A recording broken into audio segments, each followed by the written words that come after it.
நேயர்களே, இப்போ பாருங்கள், நம்ம விளக்கெண்ணெய், வெண்ணெய், தேங்காய் எண்ணெய் எல்லாமே இந்த மாதிரி நம்ம மிக்ஸ் பண்ணி வச்சுருக்குறோங்க. இந்த மாரி பால் போல் இருக்குது பாருங்கள். ஏன்னா எக்காரணத்தை கொண்டும் வெண்ணெயை வந்து நம்ம நெய்யாக்கிடக்கூடாதுங்க. வெண்ணெயை வந்து தேங்காய் எண்ணெய், விளக்கெண்ணெயோட நல்லா மிக்ஸ் பண்ணி வச்சுக்கணுங்க.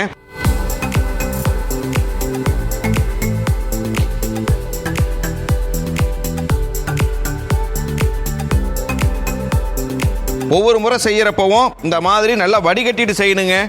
அதான் மிக முக்கியம்.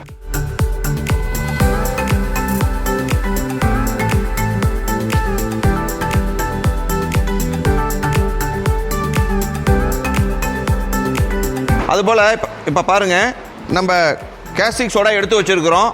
அதுவும் வடிகட்டி தான் ஊற்றணுங்க.